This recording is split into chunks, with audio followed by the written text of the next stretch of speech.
Okay, are we live again? Yay, I can see the live button going live. So we are now live on youtube.com/Studios, on our Twitch account, and on stereo and YouTube, Twitch, Facebook, and Twitter. Look at that. We're going multimedia here, folks. We are everywhere. Let's see if we can get double-digit figures for our listeners this time.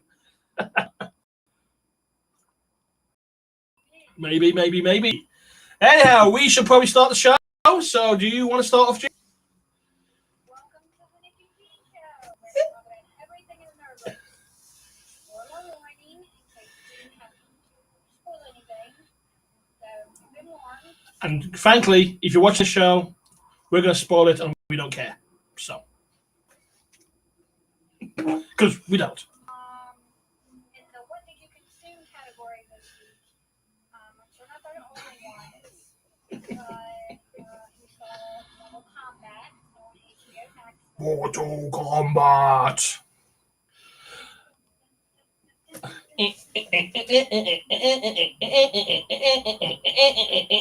Come here, fireball! Oh, that's about as good as it gets, something.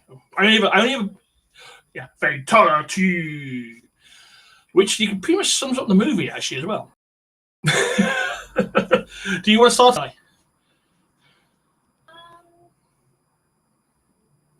You go ahead and start. I'll let you start first. Okay. Well, I'm not going to be mean about it because, frankly, we basically saw some interesting fights. Though they were kind of low grade in the fight choreographers they had on board for this movie.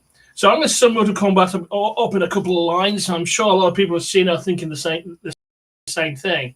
It was like I was watching cutscenes from the game, but the budget was getting ever decreasingly lower, and they had the same lighting rig no matter what. So it doesn't matter where they fought. It could be the middle of the night, the deep depths of the murder realm, or ice world, whatever, that kind of thing. The lighting was exactly the same. And this was actually, one for a better word, a pretty terrible movie. So, and unfortunately, it wasn't terrible in the way that bad movies get really bad. They pass through that bad filter and get really good. It was just terrible. Oh no, I've been left alone to talk because she wanders off. But yeah, it was. I'm very glad I didn't get to see this in the movie theater. We're buzzing. We had a little buzz going on while we were watching this movie. So like we were basically, like total serious movie critics going into this, Shakespeare or anything fantastic about it. But this was, honest to God, a pretty bad movie. Really, it really was. They used all their money up in the opening sequence with the period fight, and that's it. In fact, the first. There's a reason why you should never watch a movie that basically releases its first 7 to 15 minutes on social media. It means it's going to be bad. But I did enjoy the first 7 minutes, which was basically the fight between Sub-Zero and Scorpion. It was cool. That whole, your whole. That's really well done. And then basically, it's like they gave up. Straight after the titles, everybody gave up, But I would say one thing. Kano, Jan Lawson, something like that, who played Kano, I thought he was the best character in the entire story because you could tell he was not taking it seriously at all.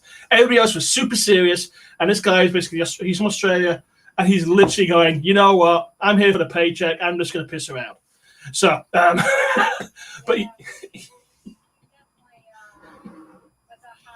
he was the highlight of probably the entire thing, which probably means if God help us, if they do a Mortal Kombat 2, the sacrifice. Well, they certainly didn't go high budget on the production values for this one. So, yeah, it was terrible. And that's what I got to say about it. Now you're the kinder one, Gene. So what have you got to say about it? You're so sweet. You want to give it a hug?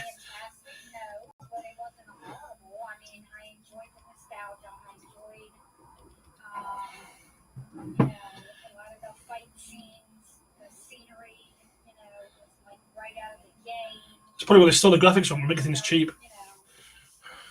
The nostalgia of it and the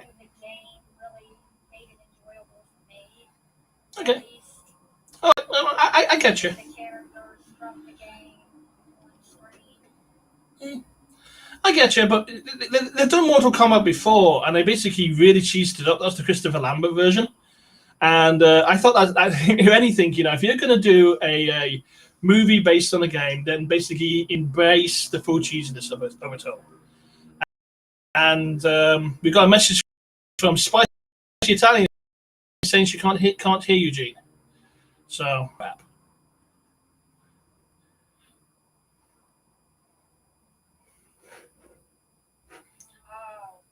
Right, you switch your mic off.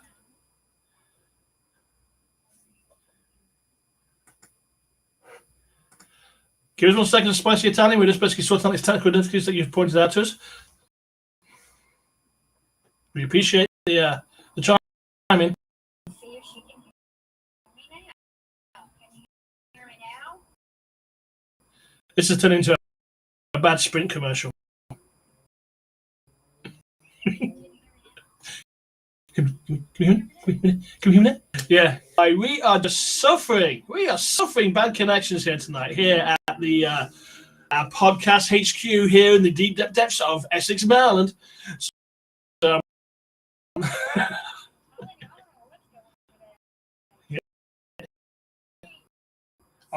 all the buildings are out. So basically, well, she's saying she can barely hear you. She basically is an upgrade from not being able to hear you. Spicy Italian, can you hear me okay? I'm sure that I don't know on the stereo app here.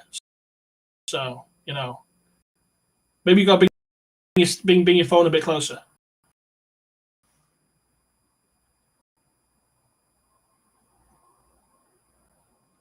And we're waiting the reply for one.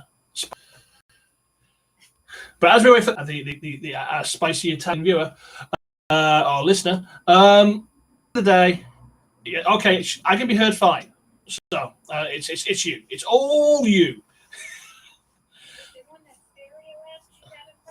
Hey, Spicy, are you on the stereo app, or are you on the looking at our web stream? I can't talk today. Yeah, maybe that might help. I'm gonna get you an arm like mine to make it a bit easier. So. Yeah, because I try to keep it close, but I try to keep it covered, Well, I've got mine in the frame, so it doesn't really matter. Yeah. Oh, okay. She's reached Twitch. Okay. Well, thank you. Which probably means the webcast is probably a bit quiet in that area too, so that's going to YouTube as well. So, is your microphone switched on? Okay. YouTube's the same way. Oh, she's everywhere. Ooh, I'm assuming it's a she. Of course, it's a she. Everywhere. We're being very silly tonight. It's basically we're trying to work through these technical issues, but we have just covered Mortal Kombat, and Gene enjoyed the nostalgia of it, and I basically thought it was a totally terrible movie. But I will be very truthful and basically lay the cards on the table and say I've always been more of a Street Fighter fan than Mortal Kombat. Sorry, I had to say it. The people had to know. Did you go there? I went there. I totally went there. I have always been a Street Fighter fan. However, the Street Fighter movie was terrible too. So maybe it's just basically a fighting game thing. Embrace the cheesiness, people. If you're going to do a game, a movie based on a game, embrace the cheesiness. That's all you can do. Yeah. So that's our Mortal Kombat review, which took less than 6 minutes. So, how are you doing that there? Are you good and clear on all the apps now, Gene, or do we want to move? Okay. We'll leave it to our one Spicy Italian and see if they can figure it out for us. Okay, so I talk about what I've been doing this week? Well, basically, we try to figure out your sound issues. Yeah.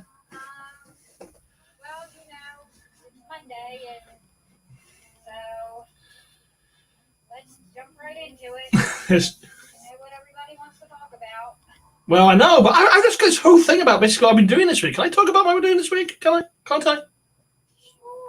Okay, We all want to know. Everybody wants to know what I've been doing this week. Come on, let's face it. Of course.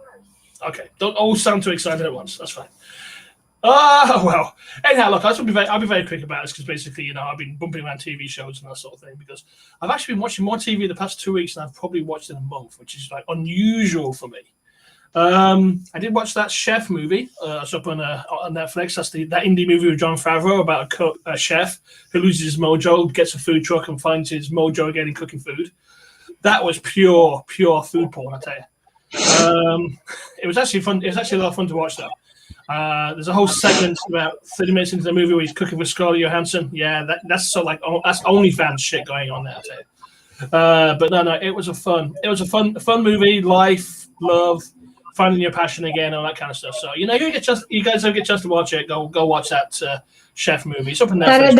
That is a good movie. It is a very good movie, much better than I thought it was going to be. But you know what, Jon Favreau never seems to do a bad movie. So no, he knows what he's doing. He knows what he's doing.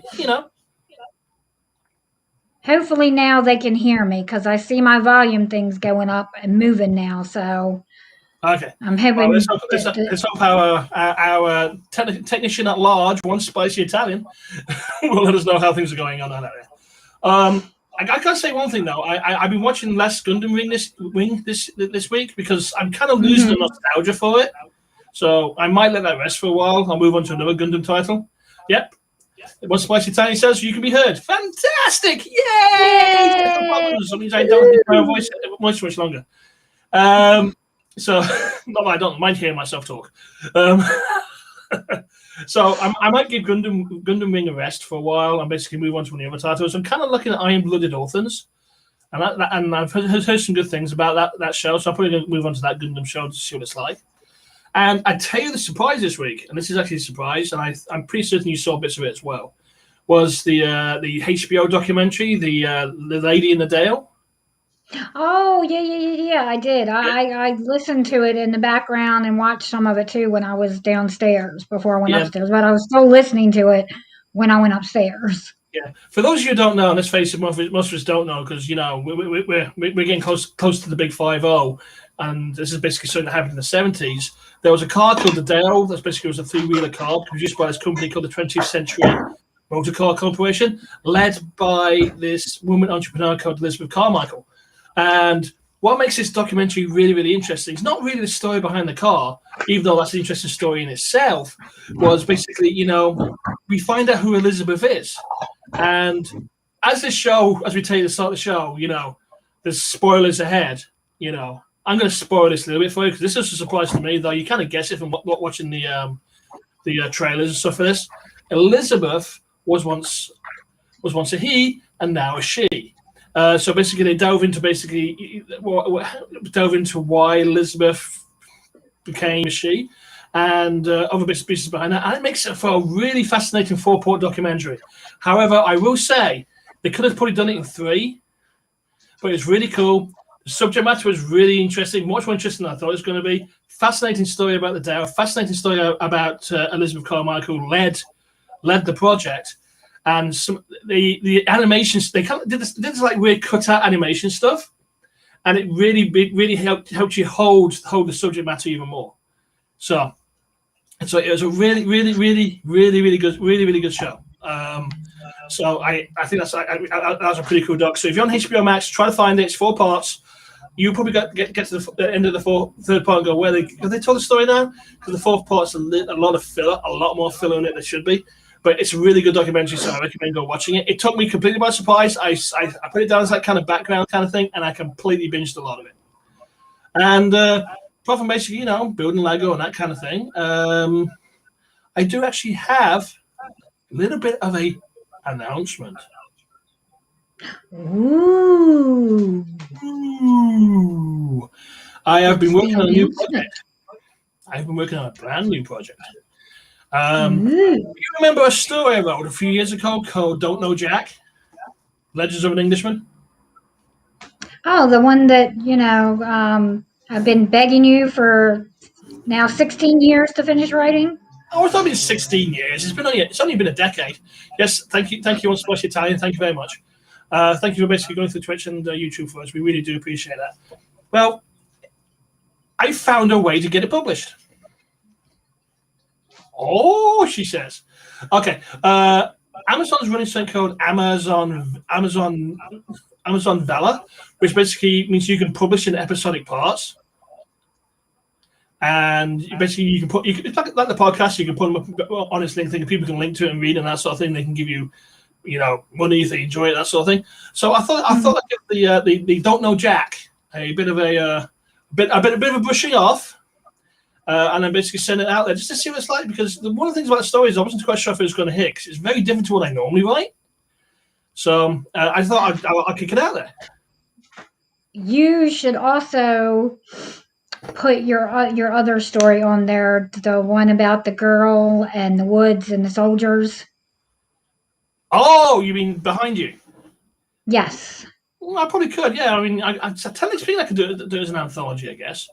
But I just wanted to let you know that basically, Don't Know Jack is going to be up on Amazon Vel.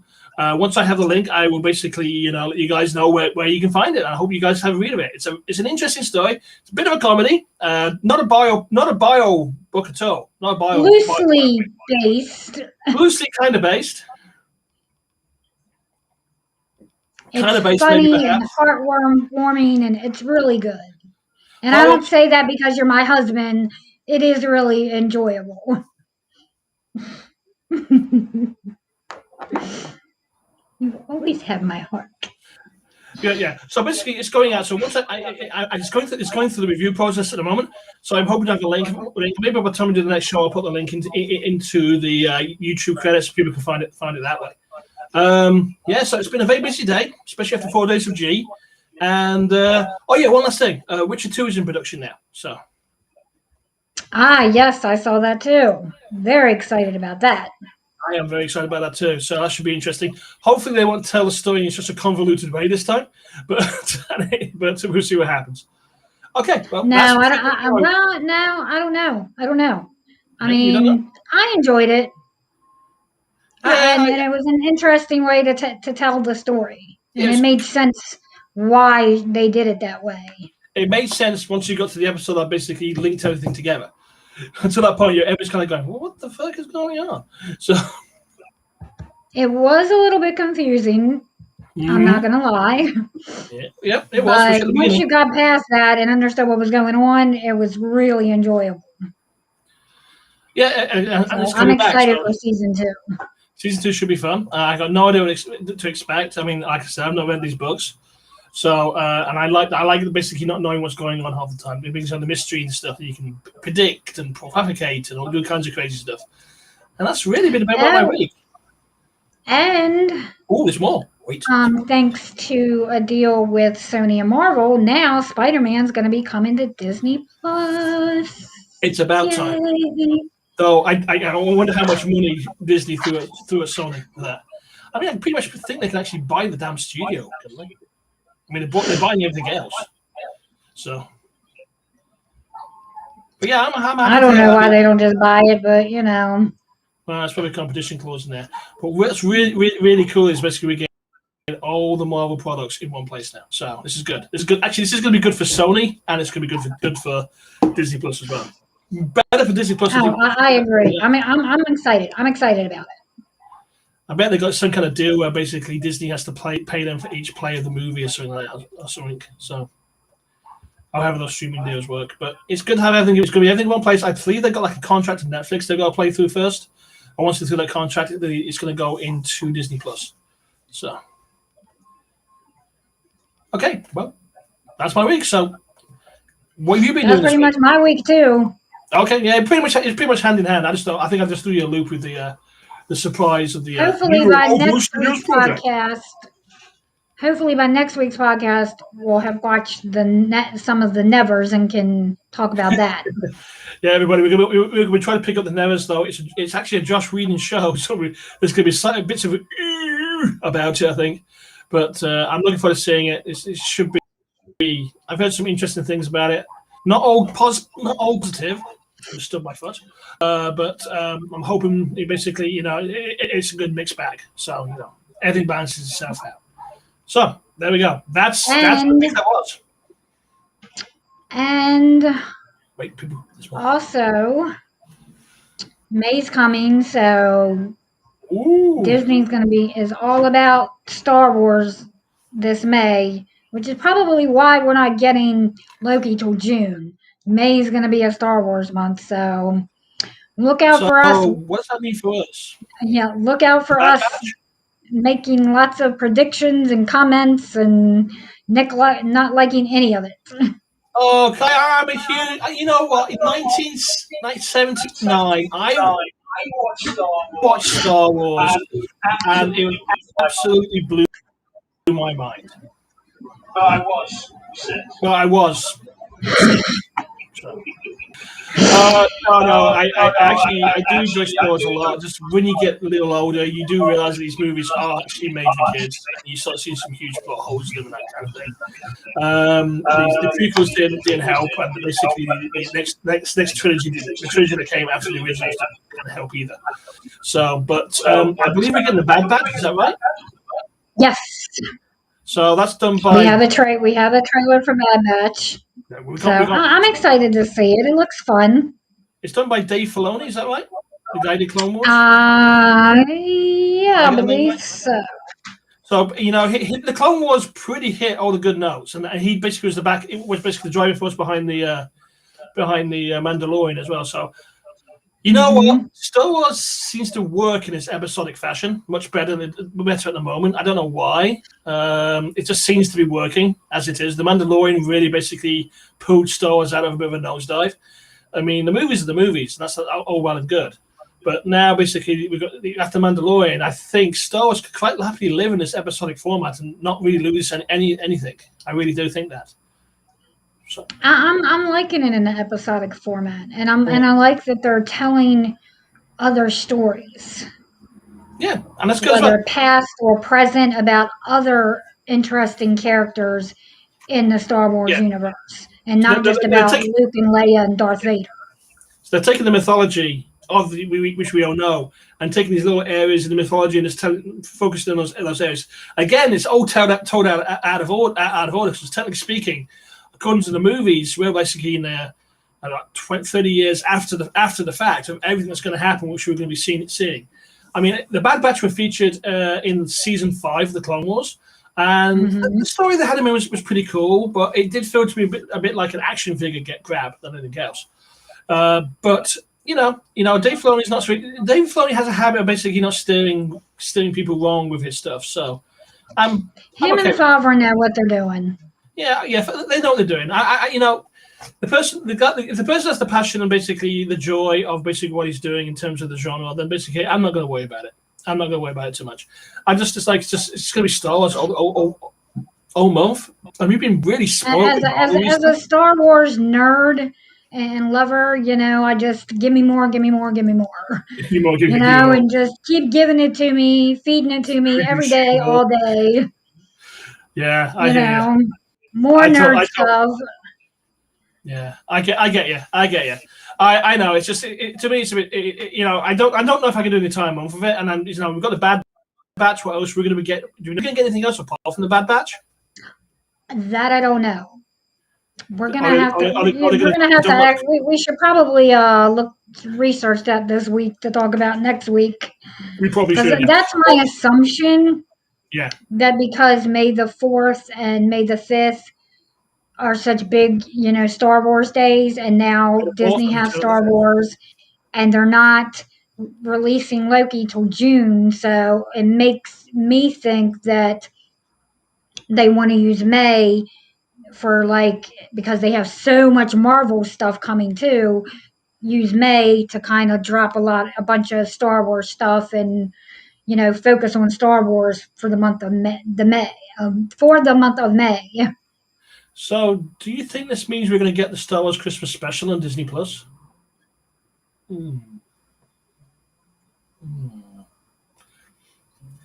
For those who don't know, Star Wars Christmas special is truly an amazing piece of Star Wars storytelling that everybody should at least watch once. You can find it up on YouTube. It's up on YouTube. Some really badly, slightly squirrely colors. Oh, that looks familiar. And it basically makes for a interesting 45 minutes of your life, which you may wish at the end to get back. It's worth it just to see Princess Leia sing a type of Christmas song to the Star Wars theme. really is kind of out there. But hey, it's cheesy, but you have to see it. You have to see it. It's a train wreck just for the 15 minutes of pure Wookiee talk off through the show. And I kid you not, it's 15 minutes of Wookiees grunting. It's crazy. But yeah, so any stuff. It's horrible and cheesy, but me personally, I recommend any person that's into Star Wars should see it at least once, just once. To see it once. You see it once, and you're never going to complain about the prequels or the sequels ever. I can see you. No, you can't. Yes, I can. You're having some of that. No, okay. You weren't supposed to see me. You're having some of those that special clove mix, right? You weren't supposed to see me. I was trying to hide. Yeah, you're hiding by basically. I don't want us to get kicked off of Facebook. So you were here, okay, and you had this in front of your face, and then you grabbed your clove your clove vape, and then you were vaping like this, so we can see you doing it. Sorry. Oh well, there goes our Facebook stream. There goes the Facebook stream. It's okay. It's okay. I can't walk talking to gum. You know how I know. Maybe we should just move our screen and see that next time you feel the need to take a quick puff of your clove vape. So. Well, I was trying to stay so I could talk too. Okay. So you're not going to leave me alone to fill dead air. And I guess now we should move on. Yes, we should. We should. To Falcon and the Winter Soldier. Woo! Hey, everybody! Falcon and the Winter Soldier, the finale. Now, before we get started, can I just say one thing?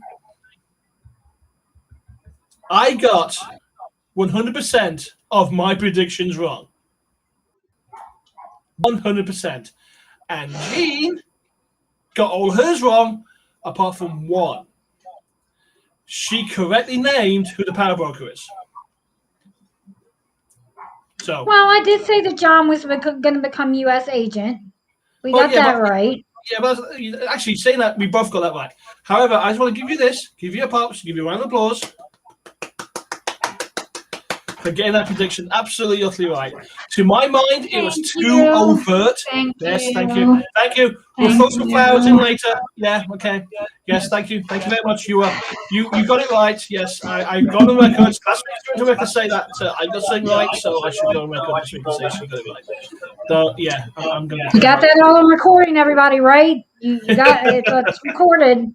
I ain't going to be hearing about this all week now. Oh boy, what did I do? Anyhow. I just thought, and I'm going to be honest to say this, it couldn't be Sharon because it was too obvious. Really, that's why I didn't think she was a power broker. Well, there may be more to that. Maybe there is, but I think she is what she is. Yeah, that's what I wanted to say before we dived into the Falcon and Winter Soldier. Do you want to kick off? Okay, no, go for it. Okay. Well, I'm going to take a quick sip of my tea, which I don't need to cover my face to do. So, oh, tea good. Tea. Wonderful stuff. Anyhow, look, I thought it was I'm going to do a general overview of it because there's a lot of stuff going on this because it was just so action packed.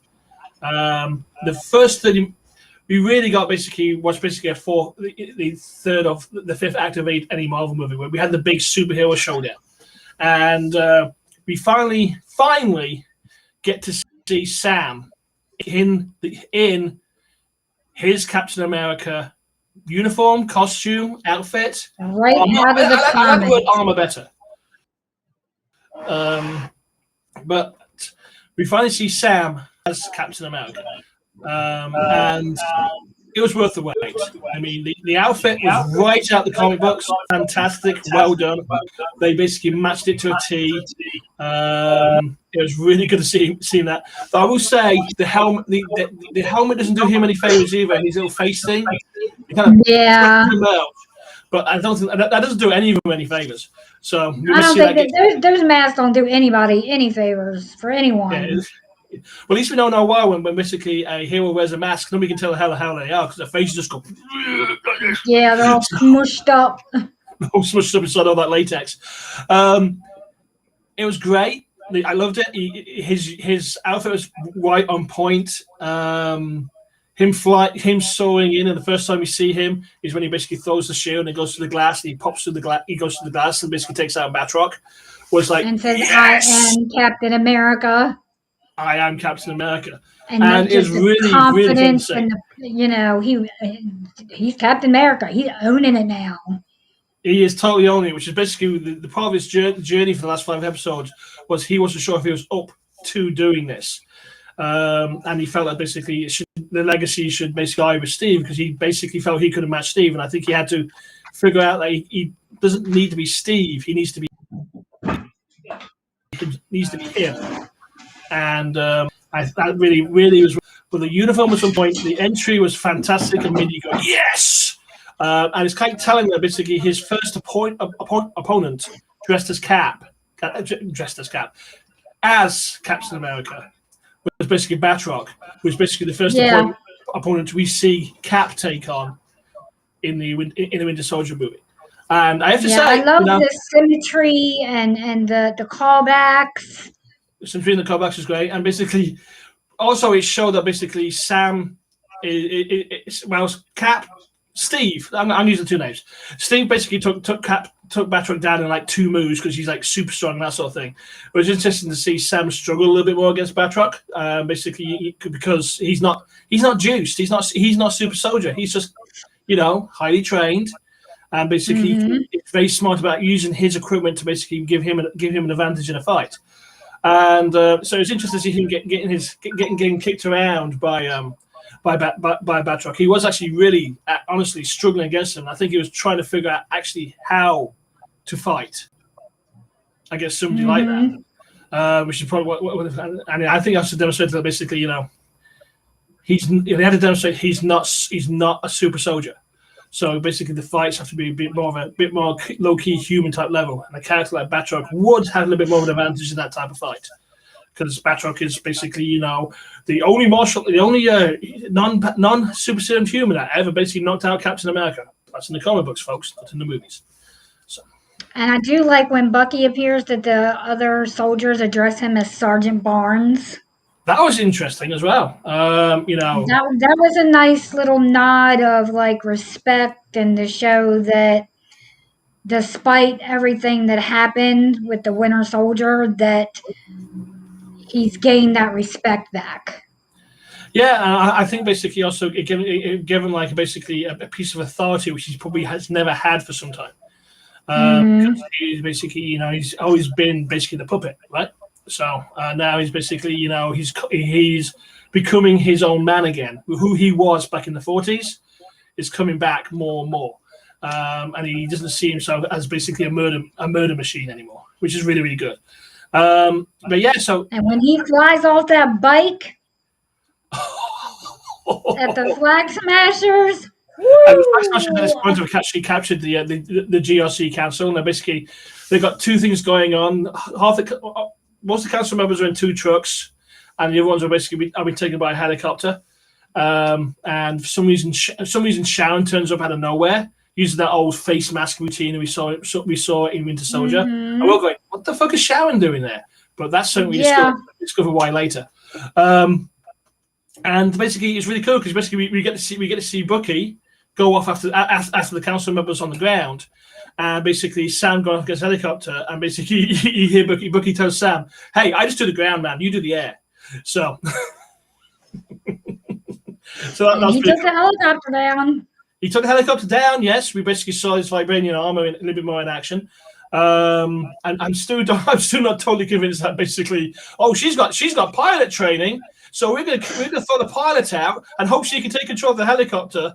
Is a pretty big stretch in any stretch of imagination there. But yeah, but he's seen her file on his goggles, and knew that she was military and had flown Black Hawks, and so was confident that she would be able to I take know, control of the helicopter. I know, but that was a pure comic book moment. So it was, Oh yeah, like, definitely. that's the beauty of comic books. They can just do totally ludicrous things like that. And it was like, yes, they're doing pure comic book stuff here. This is going to be great. So they weren't embarrassed to basically take that piece of, like, wouldn't work in the real world type of thing. But at this point, let's face it, we've got a guy flying around with a pair of wings. Okay, we're just going to do it just because we can. And that's actually fantastic. But when he gets the people out of the helicopter. So she gets the helicopter, right? And there's another one following him, shooting. He takes that down, and it literally bounces off his arm when he's on the freeway bridge. It's like, holy crap! Yeah, that's some strong ass Wakandan armor right there, baby. So, do you think Sam is wearing armor that has vibranium in it? Oh fuck yeah! Pardon my French, but fuck yeah! So it's Wakandan. So they put vibranium. He's got the most high tech suit you could probably imagine. And if that thing can bounce a helicopter off of it, it most certainly has vibranium in it. So I'm thinking he has a suit that's like Black Panther's, but not as high powered. Yeah. Wakanda, they use vibranium for everything. So. So I was almost pretty certain he has a vibranium suit, but I don't think it's full vibranium, but it definitely is got a lot of the Wakanda technology in there. So I thought that was hell yeah. Yeah, so that's and while he's doing that, back at the building, we see Batroc and Sharon and Carly. Well, we ain't got to that point. Let's talk about Bucky basically rescuing the GRC council, because basically when he goes flying off the bike, it basically goes into the roadblock at full speed, does the flip off the bike, a callback to what Cap's done a couple of times, and he goes barreling into those flag smashers. Some people I've seen some people online say, well, he's like the Winter Soldier. How come he's getting his ass kicked by these flag smashers who have got no training? And my simple thing is, he's not trying to kill them. No. And it's easier. Honestly, it is easier to basically kill somebody than just basically try to knock them out. And he's older, and they also have a newer version of the serum that's not the same version that Bucky got. Well, we know Bucky's got like a Hydra version of the serum, and I pretty think he's not at Cap level, but he's slightly below, I think, in terms of his enhancement. But also, I think he was if he flipped his bike and jumped to the fight to kill them, it would have been over a lot quicker. I think they would. Yeah, no, he wasn't trying to kill him. He was just trying to put him down. Trying to pull him down, and he's disable him. He's basically getting overwhelmed because that's what he's trying to do. And then we have Walker come on the scene with his homemade shield. And he was a surprise because when they all piled up on him and he was staring at that metal, I really thought, all right, here we go. He's just gonna fucking snap and rip one of them apart. But nope, didn't happen. No, they for some reason, and I'm not quite sure why they did this. They decided basically, let's redeem John a little bit, and that doesn't feel right because the US agent's supposed to be darker and meaner and angrier. So why they give him like a redemption fighty thing? I don't know. It's like we want him. Well, maybe we're gonna see him show up in Secret Invasion. Oh, he was show up in that, definitely. Because Val saying things are going to get weird. So maybe they're saving that for that. Maybe that's he's. Yeah. But so Carly's ruling and gets away with it because they basically try to throw the van over the edge, and Bucky's stuck down in the middle of a set of on a building site, fighting in the middle of a pit with one of the bigger flag smashers. And they basically they set one of the trucks on fire to basically distract, so Carly gets away. and then they try to throw one of the other trucks over the edge here, which basically John actually half rescues. So, but then we should flip back. Then we should flip back to what's going on in the GRC building, where we find Sharon cornering Carly. She tracks Carly down and corners her.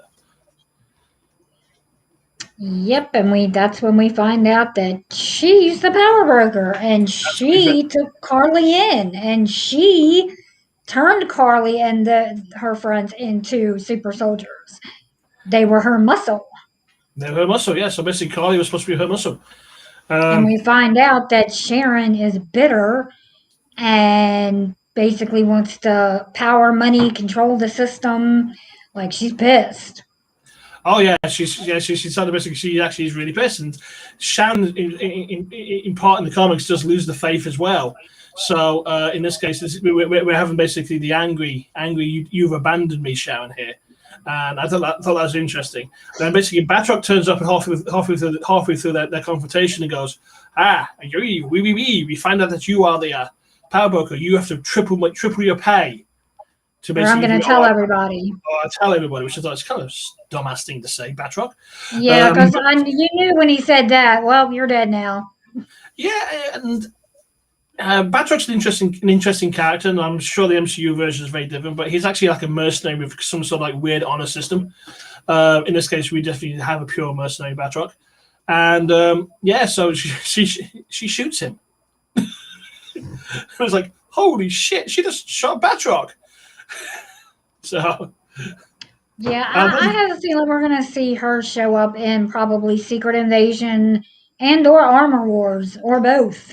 Maybe this. So let's I just want to reveal that it was Sharon that shot Batroc, not Carly. And then basically then Carly shoots Sharon. Mm-hmm. And I don't know, we're completely Sam out of comes in and of course thinks that Carly shot Sharon, and Sharon just lets him believe that. Yep. And Sharon lets him believe that because Carly's at this point is standing over Sharon, pointing the gun at her. It's interesting that basically for all Carly's extreme talk, like people must die for getting the message across, that she basically stops at this point and doesn't shoot Sharon straight away. So it's like she was undecided what she should do. So I thought that was kind of interesting there. And who's to say she's dead? She has a super soldier serum, so there's a good chance that she could live. So before we get to that point, Sam gets into a fight with Carly, and he's not trying to fight back. He's just trying to talk. He's trying to talk her down because that's Sam. Yeah. And then basically, she gets the shield off Sam. Sam gets knocked on the ground. She goes. Basically, we have a mirror of the whole world watching scene where basically Walker's over the top of the flag smasher, and she's going to badly decapitate Sam with the shield, and then Sharon shoots Carly.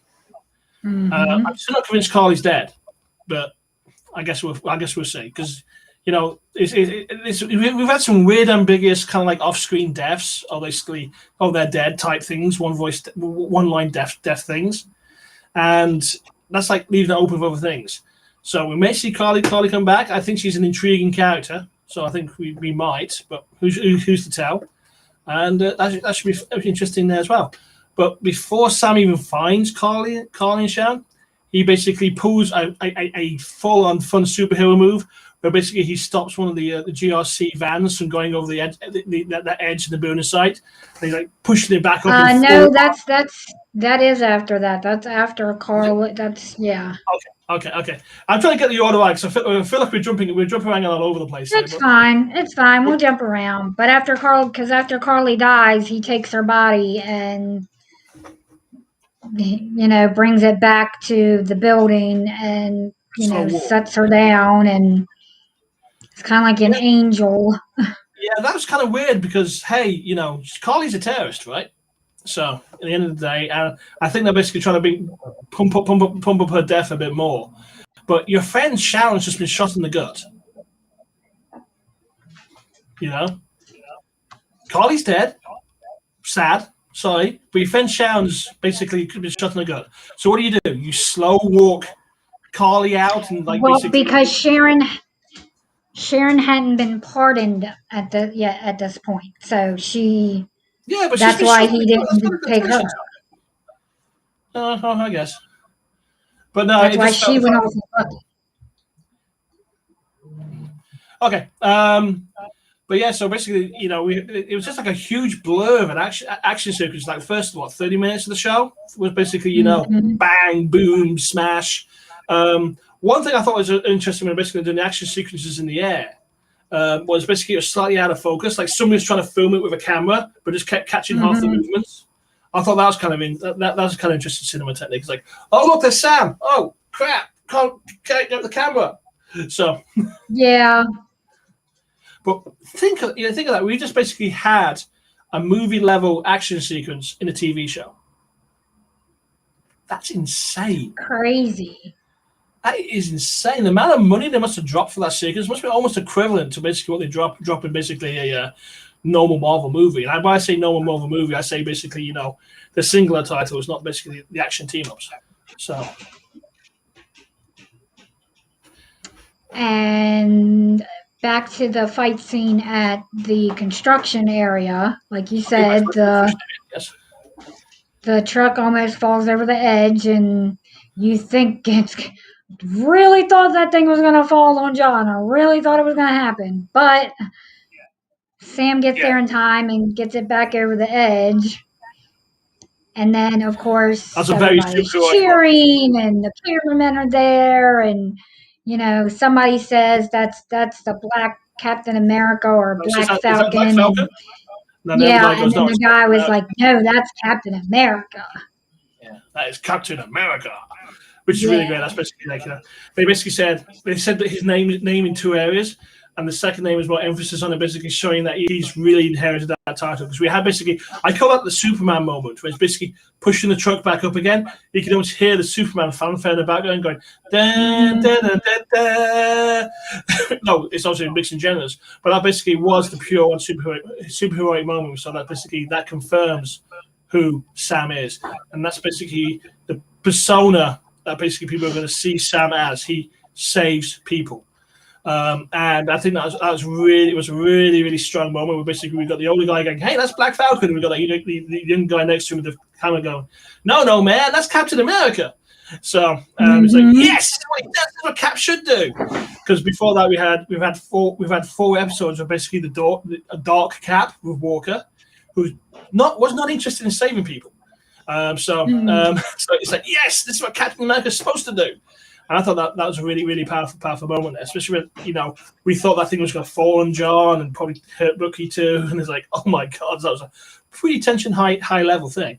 But then we flipped back to basically with the news crews. And this is the bit I found a little weird. And it felt like there was something else that was supposed to happen there. And then we got this speech sequence instead. Did you feel that? Yeah, just a little, but they did have readjust the storyline, so I try to give it a little. No. I'm there. I'm right there with you. I'm thinking the same thing. We know there's supposed to be like a biological attack type thing, right?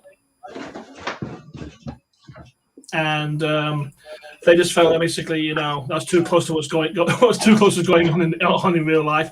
So they adjusted this storyline to basically this flag smashers thing, which I think was part of the biological attack storyline anyway. But this scene where Sam does his big speech, which is don't get me wrong, it was a fantastic and wonderful speech and hit all the proper points it should have. You should put a pump up in your hand when you do that. And but it had all, unfortunately, out of everything they did in this episode, this had all the feelings of basically this has been reshot and then shoehorned into this sequence here, and it just felt a little odd, a little out of place. Maybe it's just the lighting felt different or something like that. I don't know, but it was a great speech by Sam saying, "Hey, look, you have all the power to make sure this never happens again. You can basically, feed people with a phone call. You can raise a forest with an email. You have all this power. How did it feel to feel helpless like you did and waiting for us to rescue you? This is how all these people are feeling." And I thought it was a great speech. It was basically spot on Captain America, with basically pure Sam in there. Because Sam appeared in the 70s books, he was that guy. He said, "Hey, what about this? You know, flights and tights is great, but what about helping the people, man?" Yeah, So, and he, like he says, he understands because he understands how to be powerless. what all these people are going through as a black man, as someone who was blipped. Yeah, and he also says basically, look, I get it. I don't have powers, and I'm a black man wearing the stars and stripes in this country. So that's a very poignant and basically interesting speech there. You could break that down all kinds of different ways. But he's saying, I understand how to be powerless, but I'm wearing this outfit. I choose to inspire. I choose optimism. I choose hope. So, and I thought there is a better way.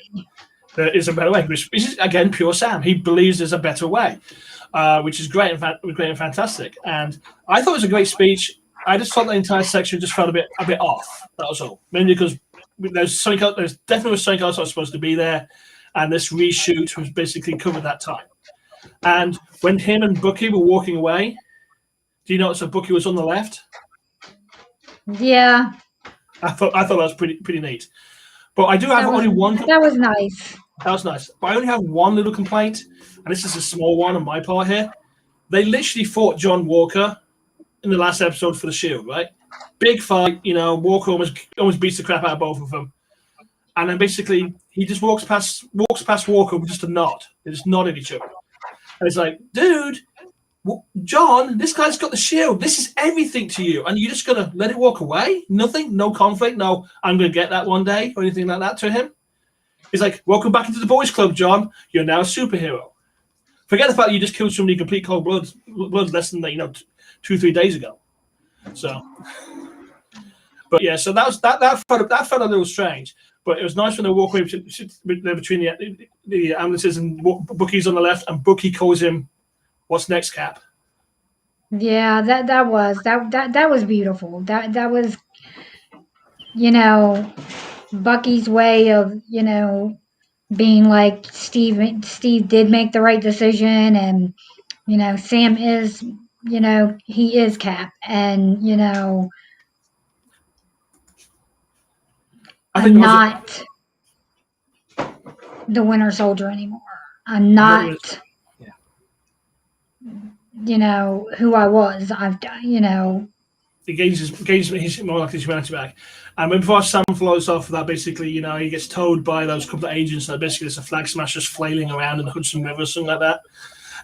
And they go, "Can you get in front?" And he goes, "I've got it." And he flies off. And it's like, yeah, we literally, it's really weird. And I tell you what's really weird is, I know it's a Marvel show, but I felt there's so many Superman callbacks in this. Maybe because I think Sam flies.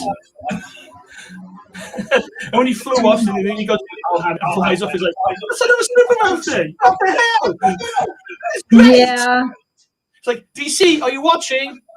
Are you watching this? This is how you do it. And afterwards, Bucky goes and visits Mr. Nakajima and tells him that he killed his son. Yeah, and I think they filmed that beautifully. It was really touching and heartbreaking. And when he's asked him why, it's just like, because I was the Winter Soldier. Yeah. It was me. I was the Winter Soldier. Yeah, I was. Yeah, so. And even though he knows that he can't still have the same relationship with him anymore, because you see that when he's walking past the shop, but he knows that he did the right thing by telling him, and that he knows that he's given him closure and peace. Yeah, that's he walked up, and he walked off into the rain. That was actually kind of like, it's almost kind of noirish and very 40s. I thought actually that sequence was when he goes past the shop and he sees Nakajima sitting there in their usual Wednesday spot. And it looks like actually Nakajima had a bowl next to him, like he was expecting Bucky to turn up or something.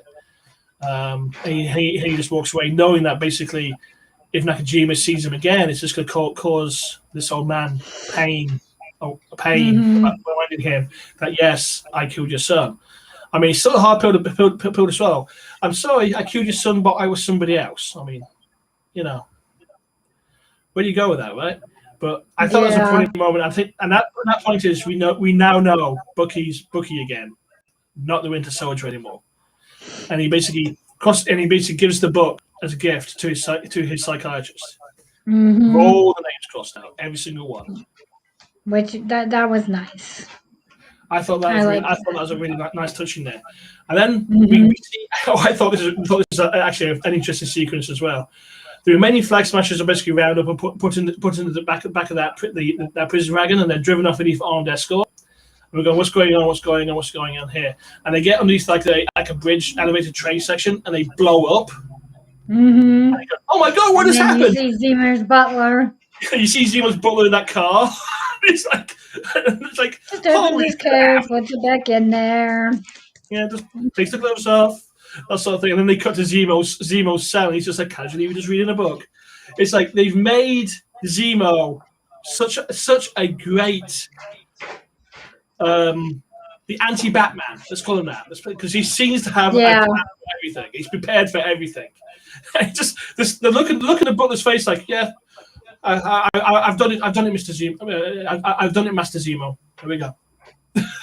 And it seems like Val may be involved somehow, because when she's talking to John, she tells him, our buddy Zemo, took care of, the rest of them. So no paperwork or anything like that. It's all, mess is cleaned up. Basically, the U.S. agents, U.S. agents unit now officially the U.S. agent.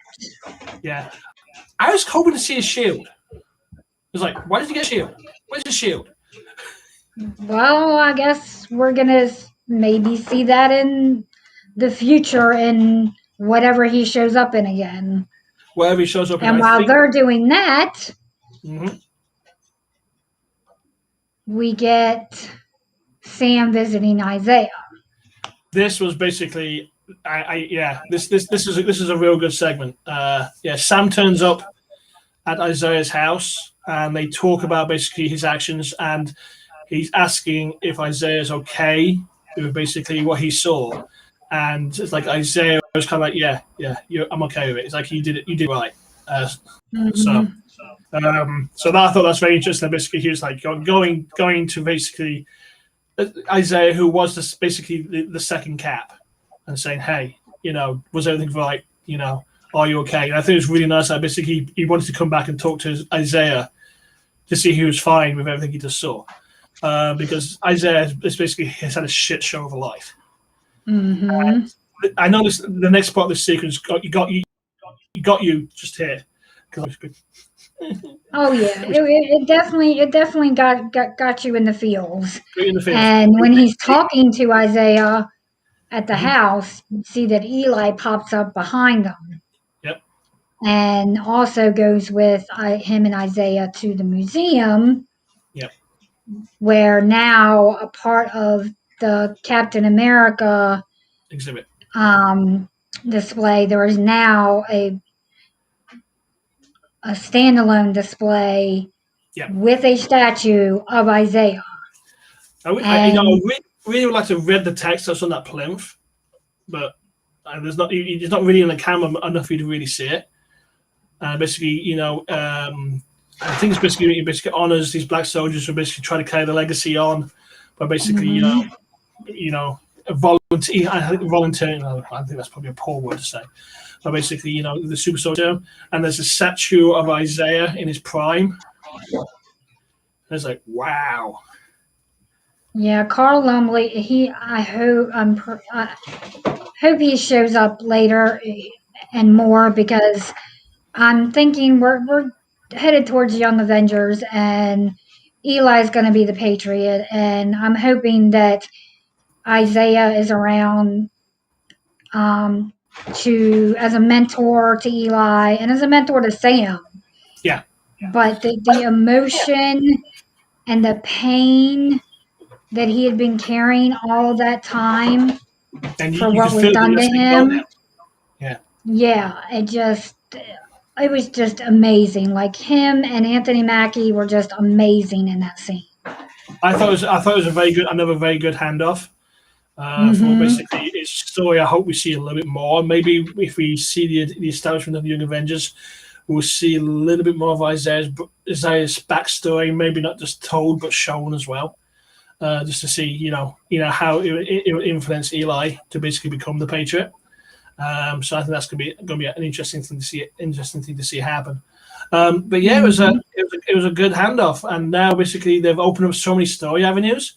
We know that Sam's coming back in Captain America 4, which will be and Malcolm Spellman is co-writing the script, and he's the one that wrote this season of Falcon the Winter Soldier.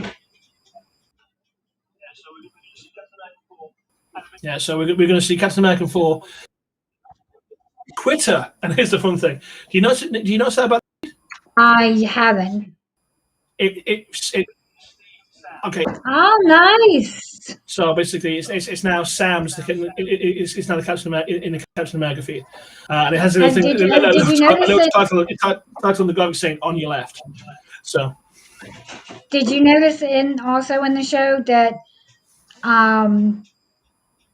Sam doesn't say Steve's dead. He just says he's gone. Yeah. And I heard a theory that maybe the Skrull that visits Monica Rambeau in the theater at the end of WandaVision. Yeah. That when she points up and says he wants to see you, that maybe she's not talking about Fury. Maybe she's talking about Steve, and maybe Old Man Cap is the one, up there, because he is part of the Secret Invasion storyline. So yes, maybe who knows? We do know that Chris Evans is coming back for one more movie, so that might be. He's finalizing a deal with Marvel, but nobody knows what it's for. What is that? Can I have an extra zero on my paycheck, please? Yeah. That's what's going on there. But yeah, we do know now. Chris Evans is coming back. There's no two ways about it. And it makes sense because there's all these hints through the show that basically that hint that Captain America's in space. So maybe we'll see what happens there. There's so many story probabilities going on here. I mean, we obviously gonna get the Thunderbolts. We know U.S. Agent was part of the Thunderbolts at one point. We know the Thunderbolts turn into the Dark Avengers. I'm pretty sure Zemo is going to lead the Thunderbolts and is going to basically use them to basically turn public opinion even more against superheroes. If the Secret Invasion storyline happens, that basically means we're going to walk towards Dark Avengers, which is going to be another interesting thing in itself. I've read a report that Wyatt Russell might be coming back as John Walker, but I've only read it in like some weird comic book rumor site, so I'm not seeing it verified anywhere. I think he'd be foolish not to, because I think he knocked John Walker out of the park. Mm-hmm. So, and I think he should come back. I think he'll be back. You never really leave a Marvel project; they just give you more money. So, you're leaving? Get some more money. Yeah, exactly. I did hear another theory I heard from a site Screen Crush that Sharon was the power broker before the snap, and she's been bad all along because in the comics she was a Hydra agent who assassinated Steve. Yeah, and she's probably the one that killed Shelby so that Shelby wouldn't give away her identity. Maybe she's forming a new Avengers, or maybe she'll be part of that, forming the Dark Avengers. No, that feels too overly Sharon in terms of basically being on the superhero team. But, she may be part of basically, Femme Fatale. No, not her being on it, her helping form it. Okay, maybe that's possible. We don't know. I mean, Sharon is an unknown quantity at this moment in time. She might just be a Skrull. So, I've heard that theory too, but I don't think so, because if she was a Skrull, What she would not use that peel off mask. Yeah, she would, because she She don't wouldn't basically. even, that would. Yeah, I I don't would, think because she's a. she wouldn't change shape in front of Barnes, but in front of Bucky, of course she'd use that mask. But Well, yeah, that's true too. yeah, so basically she's got her full agents back. She's pardoned. She's got some Yep, she was agents back. pardoned, and she called somebody afterwards and said that I, they now have full access to all the government stuff. and I think that's related to Contessa. So we're going to see something, and Contessa's going something weird stuff's going to start happening now. So we're going to see all kinds of crazy things happen. So, but if we're running towards Secret Invasion, we're going to the Contessa ends up being a Skrull agent at some point anyway. So we're going to see some kind of really fun stuff. But it's also a very good moment at this time to basically retcon things as they need to. Oh, the Skrulls did it. Oh, he's a Skrull. So, but we'll see what happens. But we know the Dark Avengers are coming. We know basically we're going to see the Abominations as part of the Dark Avengers as well. Thaddeus is going to be involved in that. Maybe we'll get the Red Hulk. Who knows? But we're definitely going to see a super team, and I think Zemo's definitely going to be leading it. And that leaves a whole different realm of possibilities. For one thing, I'm certain I want to see my favorite Thunderbolt, who's Moonstone. So hopefully we'll see her involved in the team as well. So I hope so. I mean, there's so much coming from Marvel this year, next year. Like, I'm excited for all of it. I'm excited to see where they're going to take it and where we're going. I love Zemo, and I can't wait to see more of him. Even if he's just dancing, right? Yeah, even if it's just just an hour, 2, 3, I don't care. Even if he's just dancing. Yeah. I know. So I think the Captain America stuff, the Falcon the Winter Soldier has definitely opened up a lot more doors in the what we should call the more conventional Marvel Cinematic Universe. Basically, it's more like Flights and Tights and mystery.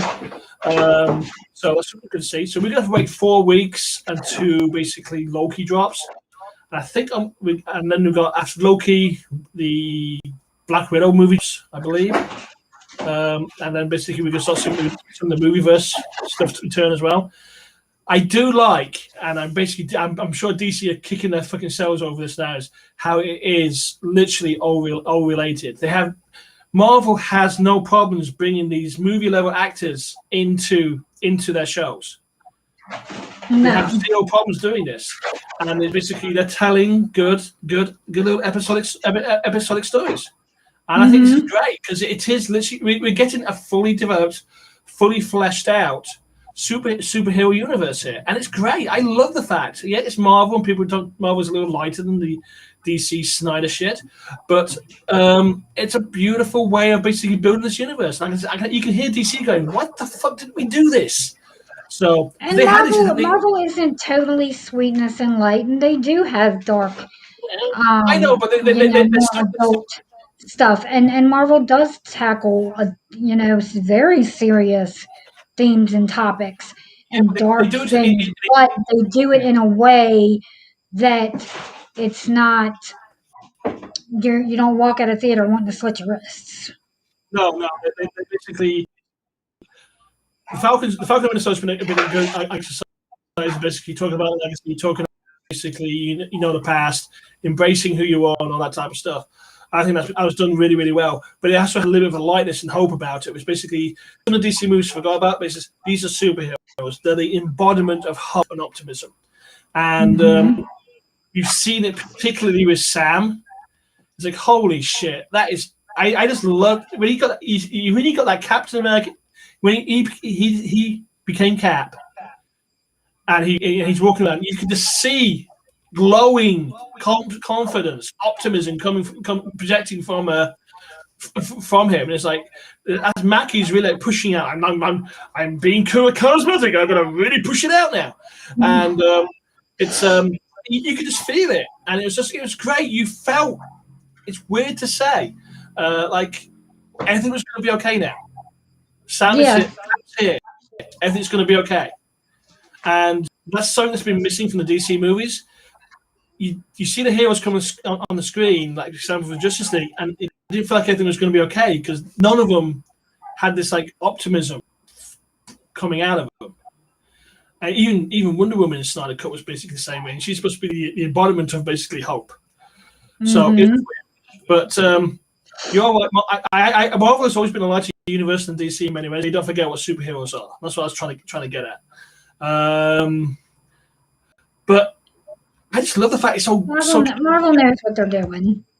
Yeah, I have no doubt about it. They definitely have a direction. They're doing it well. These TV series or the episodic things are completely in character, in universe, and work so well. And it's like, it's just, I'm just so happy to see it. There we go.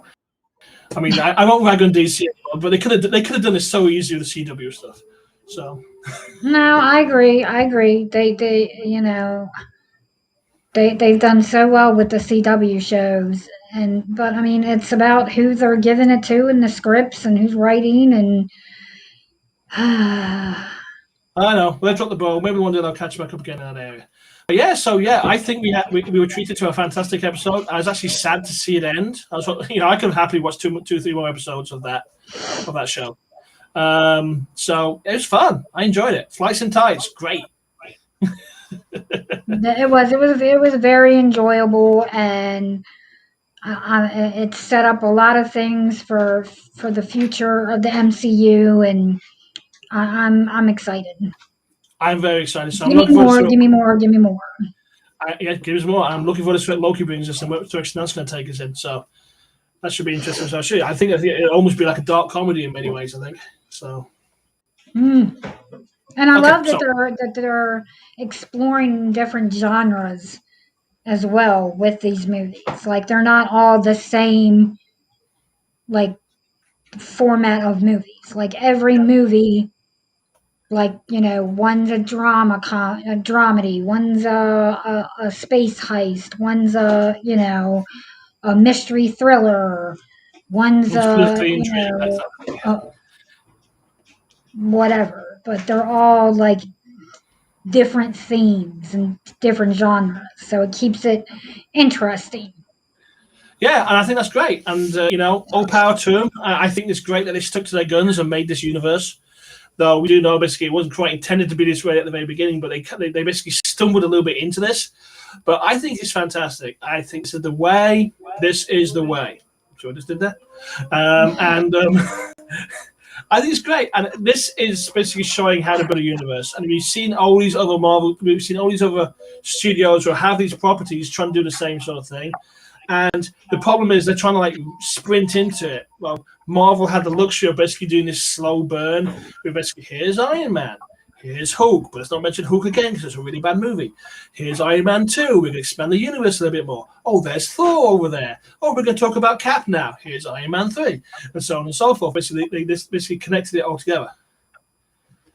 So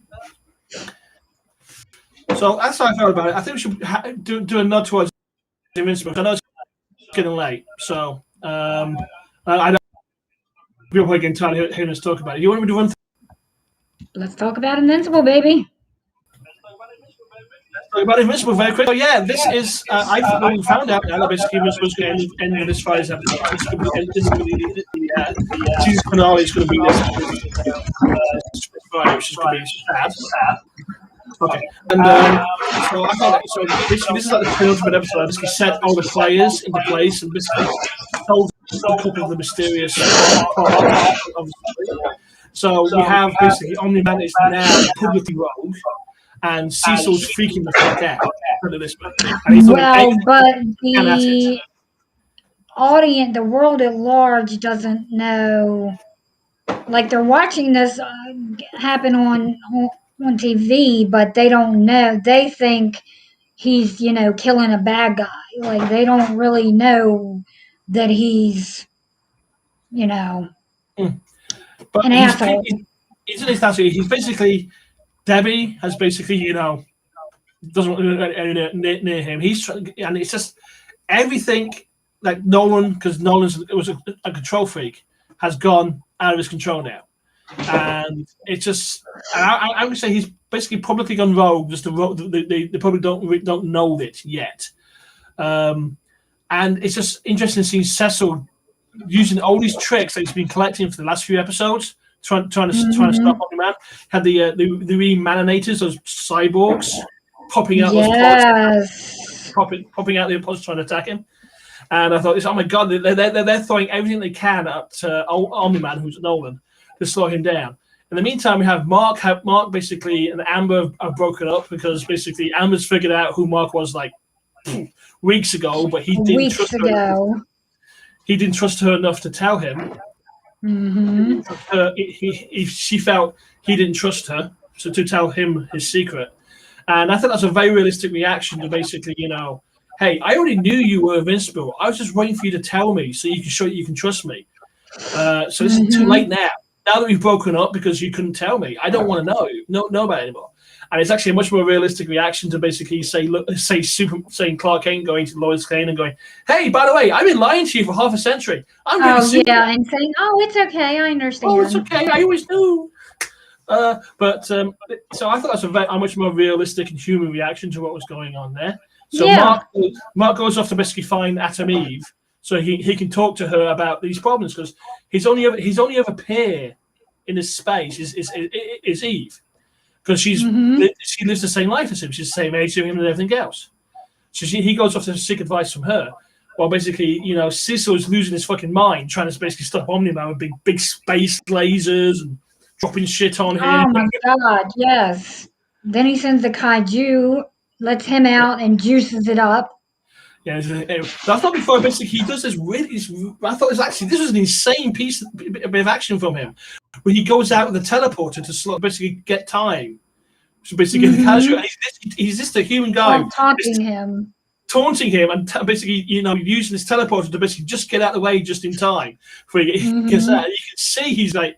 I'm not a coward, but that last one kind of really, raised the heckles on me. Where he just avoids death at the last second each one. It's like, oh my god, what the hell? Cecil's going to get his ass kicked. He's going to die.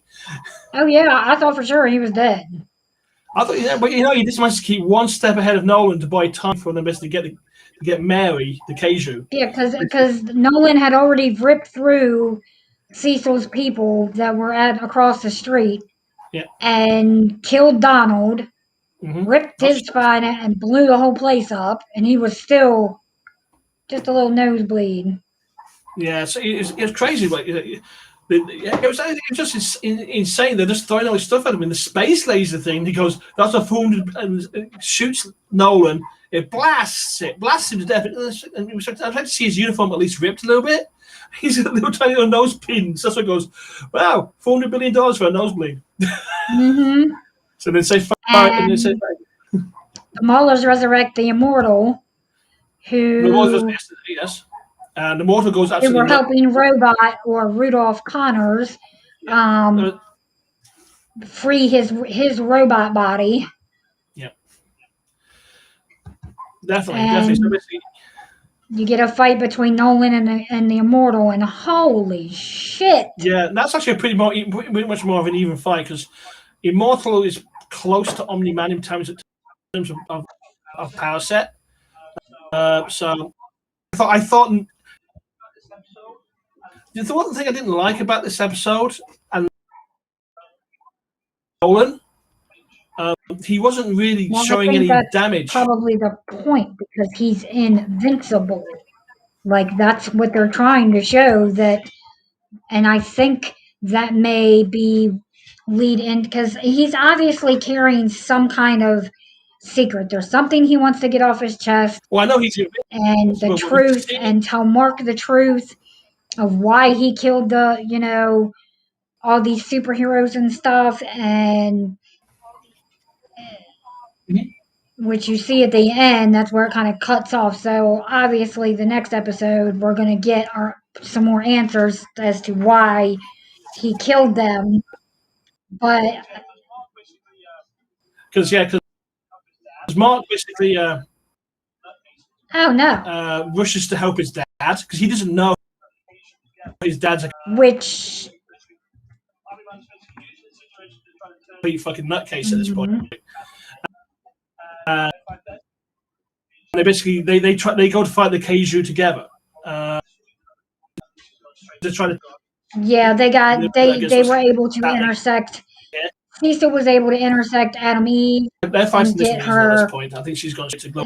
away from there and tell her, don't get yourself Mm-hmm. involved. It's, and now Cecil's also got the other team on alert and standing by. Yeah, it's like, oh my God, because we know they're going to get involved in the fight. All of them get involved in the fight. I'm going, don't kill Adam. The Guardians of the Globe, but just. But I did like Rudolph or Robot, his reveal, which was funny and like eerie at the same time.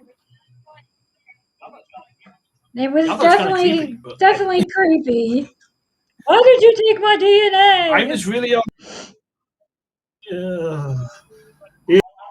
yeah, it was like I was just really old man. It was basically, and now basically I put myself in the body of a kid so I can have a relationship with Monster Girl.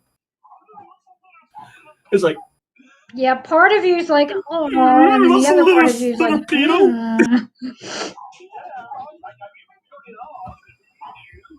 yeah, you. Well, technically, she is around the same. I think she may be older than him, because he's 30. I think she's around that same age, but because of whatever she has, that she changed into a monster, Gotcha. It causes her to de-age. So she's slowly de-aging, getting younger. I see them. Yeah, so they're both the same age. They're around the same age. Just physically, they're not the same age. They weren't, I've chosen you. So it's two 30-year-olds trapped in, juvenile teenage bodies. Hormonic teenage bodies. So yeah, I was just kind of skeeved. That was all. So, but now you explain it that way. It's not so skeevy.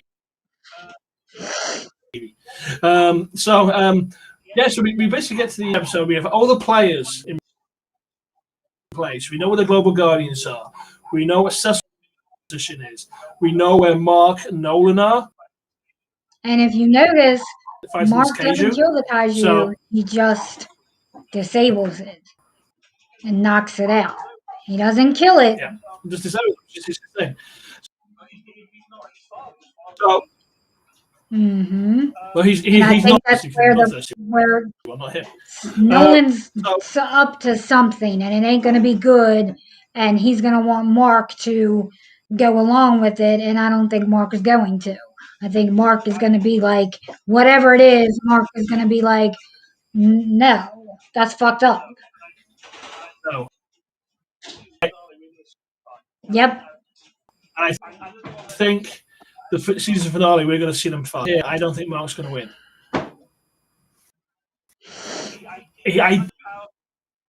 He's not as powerful as his dad yet. True, but he's got youth on his side. So. He hasn't got his full mastery of his powers. He hasn't got his full mastery of his powers.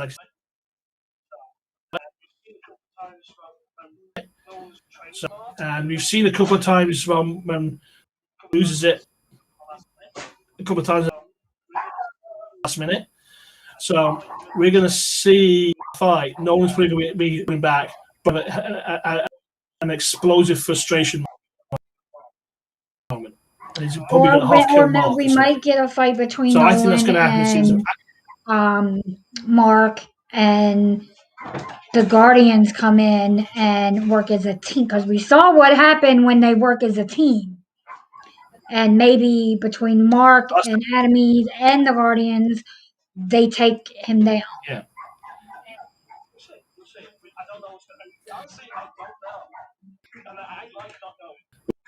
We'll see. I don't know what's going to happen. No. I like Oh wait, No. and we still haven't. Didn't that astronaut come back with the sucky face thing?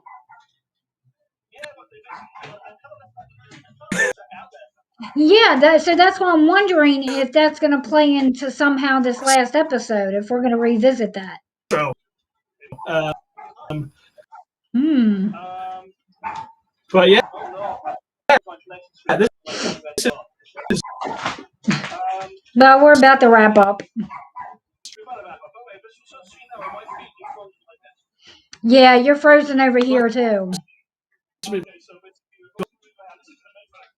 it's been 6 episodes. Yeah, we're gonna have to do something about this internet speed. Sorry, guys. Yeah, we're gonna have to get a power boost in here because both of us streaming at the same time.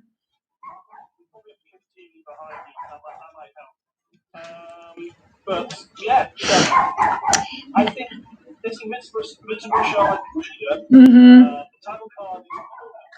Oh my God! Like I'm waiting for next week just blood. Completely red. No invincible words, just blood.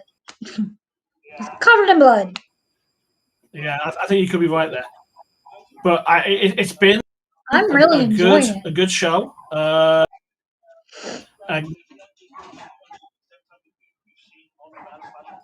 I really enjoyed it. Oh my God!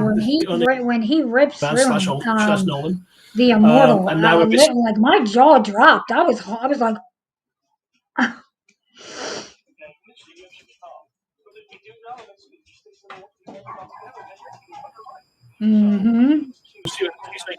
Maybe. But maybe we will. I think the season finale is going to be very interesting for this. I mean, it's be kind of a dark finale where basically all the heroes on the oh yeah, they're definitely. It's definitely going to be a dark finale. So.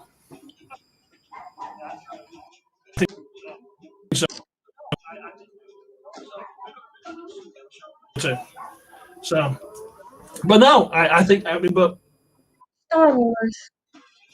I'm sure there's going to be plenty of stuff besides Star Wars for us to talk about. What do you want me our shows would be an hour? Yeah, they're going to be a little longer. Maybe a little longer, but yeah. So that's pretty. We can touch on that quickly if you want. Okay, I'll do a very quick run through that. He basically wrote the Captain successful run on Captain America's stories, and he actually invented the character of the Winter Soldier. It was Bucky to make the Winter Soldier. Yeah, he gave Bucky a new backstory, basically. He gave the idea about Bucky. What he's doing all this heroic stuff. Bucky used to be in the background and do like all the sabotage.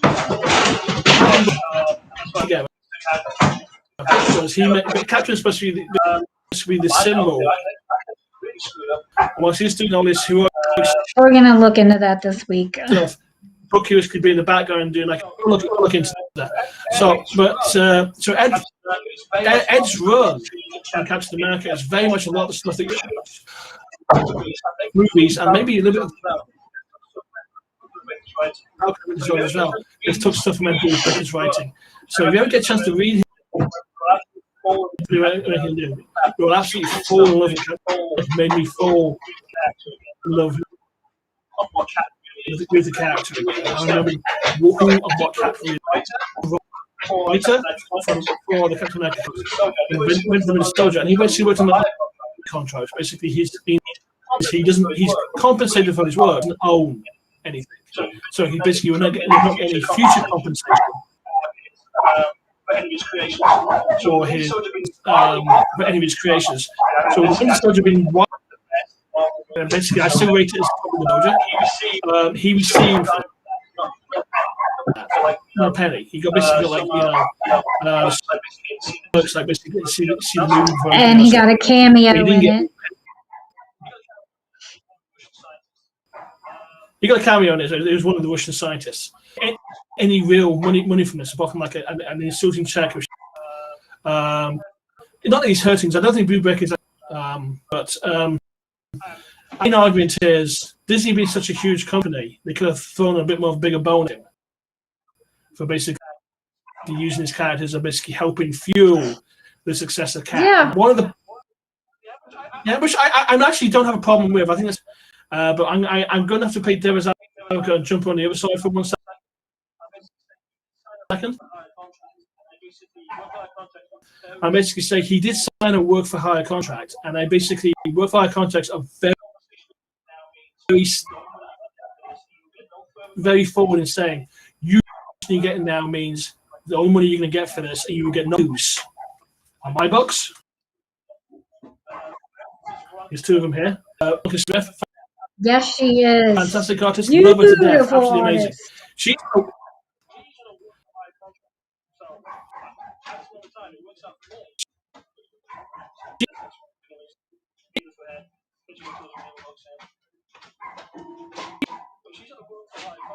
She's on a work for hire contract. So at this moment in time, it will not made a dime out of my books. That's why you have to So read before you sign and know what you're signing.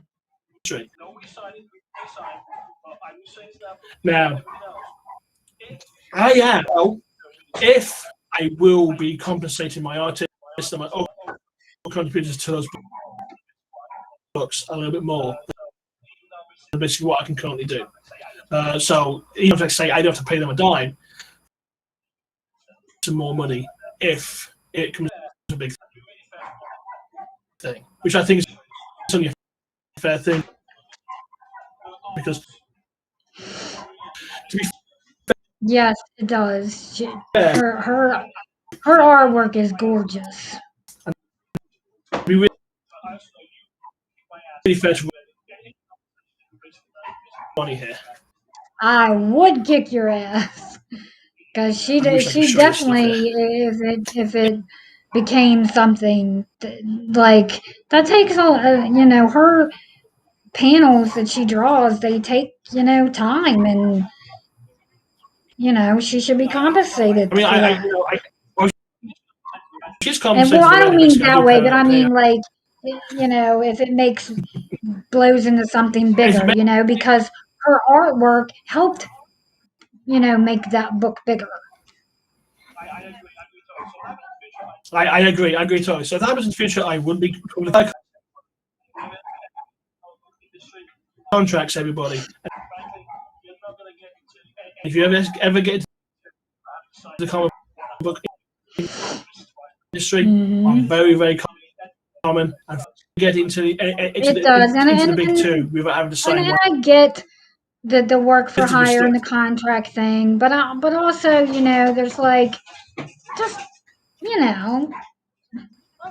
got tons of money. I mean, come on. Don't be dicks. Just throw them a little extras, Yeah.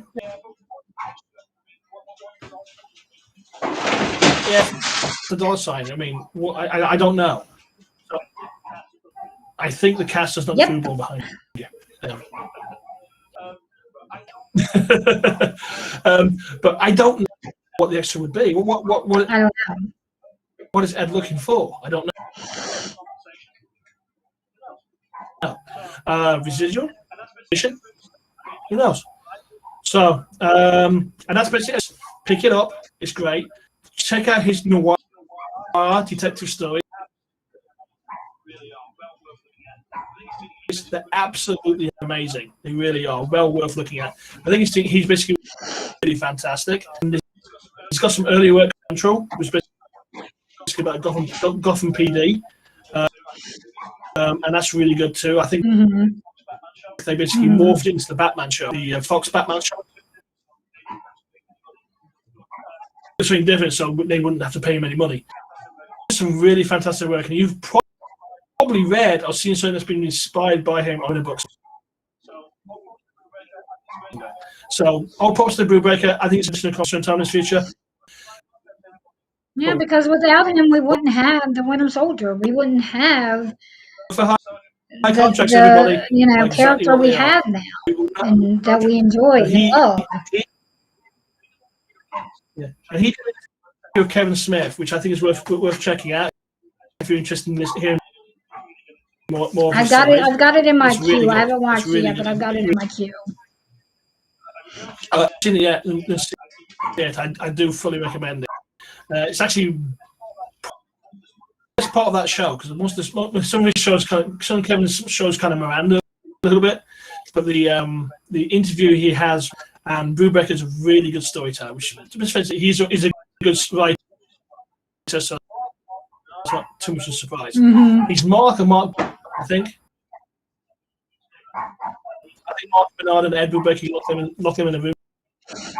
Talked about the craft. Oh, I think so too. I love Mark Bernard. He's brilliant. And some of the stories lines that he comes up with for the movies that have already been made and that they should have done. It's like why doesn't somebody grab this man? I know. I heard. So I'm happy for him. I think that's great. Please, people grab his ass up. I think it's great ideas. Exactly. He's grab him up and lock him down, man, because he's really good at what he does. Big thing I want to talk about a little bit, but I'll tell you now, if you're wanting to come work in the industry, and if you do end up working for any of the big two, you will be signing a work for high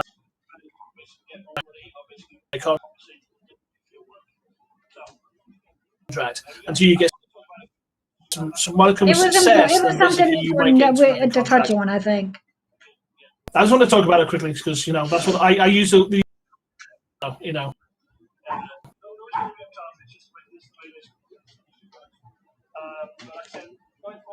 it's a common thing throughout the industry.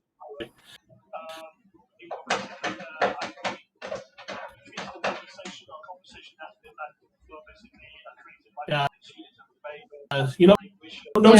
very talented. Just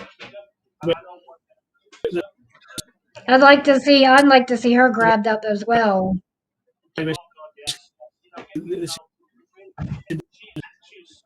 Works, but like I said, be talented, and I think you've heard Veronica Smith's name here first. It's not the last time you're going to hear it. She's amazing, and I do know. Just after I finish doing this book with her, I honestly feel I am. And she's going to go, I'm not going to do it for you anymore. I'm going to do it. And I'm perfectly fine. So that's all I have for this week. Do you have anything else? And that's all for this week, nerdlings. Good night, G. If you enjoy our nerdy ramblings, then please be a peach and like and subscribe. You can find the Nick and Jean Show wherever you digest your podcast. Be sure to leave us a kind review, please. We're on YouTube, Twitch, Stereo app. We're on all the anywhere you can get your podcast, Spotify, Search for the Nick Pandora. and Jean Show. You'll find us in all your podcasts everywhere. Yeah. So, and this has been an Alt World Studios production. Bye.